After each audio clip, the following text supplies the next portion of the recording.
Do some, हम कुछ problems करते हैं using fundamental theorem of integral calculus और डेफिनेट इंटीग्रल के कुछ प्रॉब्लम करते हैं, ठीक है। सो अगर हमें एक प्रॉब्लम दिया कुछ इस टाइप का 1 to 2 x by x plus 1 into X plus 2 और इसको डिफ्रेंशिएट करना है, मतलब ये हमारी फंक्शन है, इसको 1 और 2 के बीच में हमको डिफ्रेंशिएट करना है, ठीक है। सो इसके लिए बेस्ट मेथड क्या होगी, इसका हम एरिया नहीं निकाल सकते क्योंकि अगर हम इसका ज्योमेट्रिकल इंटरप्रिटेशन करें तो will not easily get any geometrical means which कैसा फंक्शन होगा हम इजीली नहीं पता कर सकते हैं क्योंकि ये किसी स्टैंडर्ड फंक्शन के फॉर्म में नहीं है, ठीक है। सो इसके लिए हम डायरेक्ट फार्मूला वाले मेथड से जाते हैं और ये हमारा जो डिनोमिनेटर है वो फैक्टराइजेबल है, मतलब हम इसको कौन से मेथड से बना सकते हैं, हमारे पार्शियल फ्रैक्शन वाले मेथड से, ठीक है। सो पार्शियल फ्रैक्शन के मेथड में क्या करते हैं कि हम पहले अपना ये लेते हैं फंक्शन, तो ये हमारा क्या हो गया a by x plus 1 x plus 1 plus b by x plus 2, ठीक है। अब दोनों को कंपेयर करते हैं, इसकी जो डिनोमिनेटर होगी यही होगी x plus 1 into X plus 2 और इसकी न्यूमरेटर होगी a into X plus 2 plus b into X plus 1, मतलब न्यूमरेटर कंपेयर्ड है बट इसको इसके कंपेयर में करना है। क्या करते हैं हम x को -2 लेते हैं तो हम b का वैल्यू निकाल लेंगे और x को -1 लेंगे तो b a का वैल्यू निकल जाएगा, ठीक है। तो पहले हम x को क्या लेते हैं -1, x को -1 लिया तो LHS हमारा -1 हो गया is equal to a into -1 plus 2 1 और ये तो 0 हो गया, मतलब a हमारा हो गया -1, we got our value for a। Now x को हम क्या लेते हैं, यहाँ पे a का वैल्यू निकालना है, a का निकल गया, ठीक है। अब b का निकालना है, b का निकालना है मतलब इस टर्म को 0 कर देते हैं, ठीक है। तो इस टर्म को 0 करने के लिए x की वैल्यू क्या करनी चाहिए, इसकी वैल्यू -2 कर देते हैं, ठीक है। तो ये हमारा x -2 होगा is equal to b into -2 plus 1, ये क्या होगा 1, सो b हमारा क्या हो गया -2, so we got both a and b। So हमारा a हो गया क्या, ये हो गया -1, b हो गया -2।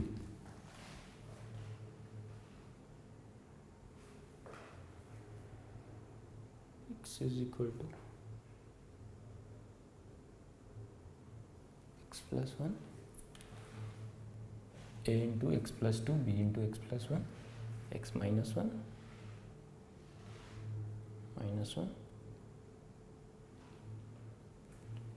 here b is, so here we did some mistake, if we put x is equal to -2 so this will be, ये हमारा -2 हो जाएगा बट -2 प्लस 1 ये हमारा -1 हो जाएगा, ठीक है। तो b एक्चुअली हमारा 2 है, ठीक है। सो b इज 2। सो अब इसको अलग अलग कर देते हैं। so, अब जो हमारी इंटीग्रल निकालनी है वो एक्चुअली है 1 to 2 a y means -1 by x plus 1 plus b means 2 by x plus 2, ठीक है। dx अब दोनों को अलग अलग भी कर सकते हैं, integral 1 to 2 -1 by x plus 1 dx plus integral 1 to 2 2 by x plus 2 dx। अब इसको पहले कर देते हैं, 2 बाहर आ गया, 1 to 2 1 by x plus 2 dx minus 1 to 2 1 by x plus 1 dx, ठीक है। सो अगर हम यहाँ पे x प्लस टू को t लेंगे तो x प्लस टू को t लेने से हमारा dx क्या होगा? सो हम इसको लिख के भी बना सकते हैं, जैसे x plus two is equal to T, so dx is equal to dt, so last में मिलेगा dt बाई टी। ठीक है, सो हम ये देखते हैं कि अगर x वाली टर्म में कोई कोएफिशिएंट नहीं रहती है तो जनरली अगर ये पॉलिनोमियल फंक्शन का पार्ट है तो ऑलमोस्ट सेम होता है फंक्शन। ठीक है, मतलब you can treat it as normal variable, मतलब x प्लस टू को ही एक वेरिएबल हम मान सकते हैं। ठीक है, सो हम इसको डायरेक्टली वन बाई एक variable means one by x type है, तो वन बाई एक्स का इंटीग्रल क्या होता है? Log of x. सो हम इसको log ऑफ x कर सकते हैं, बट हमारा x क्या है? x plus two. We can go by this also, you can put t, but ये हमारा 3-4 मीन्स स्टेप ज़्यादा कंज्यूम करेगा। सो फॉर फास्ट कैलकुलेशन हम ऐसे माइंड में कैलकुलेट करेंगे कि अगर इस टाइप का है तो डायरेक्टली हम ऐसा लिख सकते हैं। ठीक है, ठीक है, ये 2 टाइम्स इंटू 1 to 2 हो गया माइनस। सिमिलरली ये क्या हो जाएगा? log of x plus one हो गया, ये भी 1 से 2 तक है, 1 से 2 तक। ठीक है ना, अब इसको सॉल्व करते हैं। ये हो गया log of 2 plus 2 4 by 3 1 plus 2 minus log of, so this is wait, ये हमारा होगा 2 into log of 2 plus 2 4 minus log of 1 है 2 plus 1 3 minus log of 2 plus 1 3, ये माइनस है, और माइनस लॉग ऑफ 2, ये हमारा है। तो ये हमारा हो गया 2 into log of 2 square minus log of 3 minus log of 3 minus minus plus log of 2। तो ये हमारा हो गया log of a power b। ये क्या होता है? अगर log of a power b है तो इसको हम b इंटू लॉग a लिख सकते हैं। सिमिलरली log 2 स्क्वायर को 2 log 2 लिख सकते हैं, 2 log 2 को 2 टाइम्स करेंगे तो 4 log 2 minus 2 log 3 minus log 3 plus log 2। ठीक है, सो 4 log 2 plus 1 log 2 5 log 2। So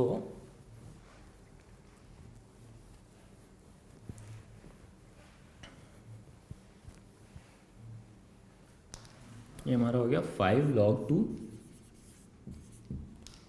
minus 2 log 3 minus log 3 minus 3 log 3 minus 2 minus 1 minus minus plus, ये हो गया हमारा log ऑफ 32। हाउ? 5 log 2 इसका opposite a power b means 2 power 5 2 power 5 32 minus log of, ये भी पता है 27। सो हमारा वैल्यू क्या आ गया? log of 32/27 answer. ठीक है, अब एक और प्रॉब्लम करते हैं डिफरेंट।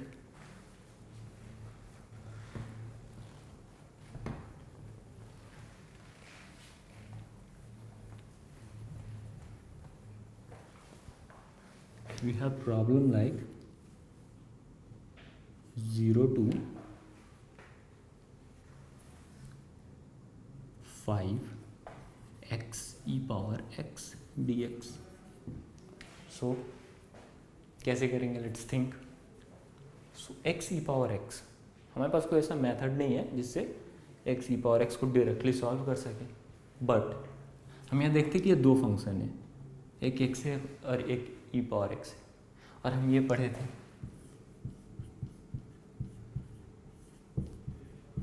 ये क्या होता है? F of X integral of G of X D X minus integral of F dash X, ठीक है, into integral of G of X D X and whole का डी एक्स, ये हम जानते हैं। So using this first function कौन लेंगे? First function means जिसका हम डिफ्रेंसिएशन करें तो we can get a simplified form. तो ई पावर एक्स का अगर डिफ्रेंशिएबल फंक्शन लेते हैं, मतलब ई पावर एक्स को अगर हम फर्स्ट फंक्शन लेते हैं तो ई पावर एक्स ही मिलेगा। सो इससे कोई फ़ायदा नहीं है। बट अगर हम एक्स को लेते हैं तो ये एक कांस्टेंट प्रोवाइड करेगा। तो अगर ये कांस्टेंट दिया तो whole function will reduce to a single function, means दो फंक्शन एक सिंगल फंक्शन में रिड्यूस हो जाएगा। इसीलिए फर्स्ट फंक्शन को एक्स लेना ज़्यादा ठीक है, ठीक है। तो हम इसको अब सॉल्व करते हैं। तो एफ ऑफ एक्स हमारा क्या है? X integral of G of X, integral of E power X क्या है? ई पावर एक्स, ठीक है। सो मीन्स फास्ट कैलकुलेशन करने के लिए हम लोग डायरेक्ट रिजल्ट्स लिख रहे हैं, ठीक है। So you must think in mind that this is कि अगर ये हमारा इंटीग्रल जी ऑफ एक्स है, integral of E power x हमें पता है ई पावर एक्स होगा। सो ई पावर एक्स और ये 0 से 5 तक इंटीग्रेट करना है, ठीक है। ये एक्चुअली एक मतलब लोग यूज़ करते हैं, कन्वेंशन है टू डिफाइन टू शो कि हम इसके और इसके बीच इंटीग्रेशन कर रहे हैं, ठीक है। स्ट्रेट लाइन और उसके दोनों एंड पे लोअर लिमिट और अपर लिमिट लिखते हैं, ठीक है। Minus integral of F dash X 1 है, ठीक है। Integral of G of X D X क्या है? E power X D X है, 0 to 5 है, ठीक है। अब टोटल का इंटीग्रल करना है। सो ये मतलब will calculate this in mind the second part, first function का डिफरेंशियल इंटू सेकेंड फंक्शन का इंटीग्रल। सेकेंड फंक्शन का इंटीग्रल बहुत ईजी है, फर्स्ट फंक्शन का डिफरेंशियल बहुत ईजी है, डायरेक्टली ये हो जाएगा। अब इसको हम सॉल्व करें तो 5 ई पावर 5 माइनस एक्स है तो 0 माइनस इंटीग्रल ऑफ 0 to 5, इसका इंटीग्रल ई पावर एक्स ही है। सो ये हमारा हो गया ई पावर एक्स 0 to 5। सो हमें क्या मिला? 5 ई पावर 5 माइनस ई पावर 5 माइनस ई पावर 0। सो हमें क्या मिला? 5 ई पावर 5 माइनस ई पावर 5 माइनस माइनस प्लस ई पावर 0 क्या होता है? 1।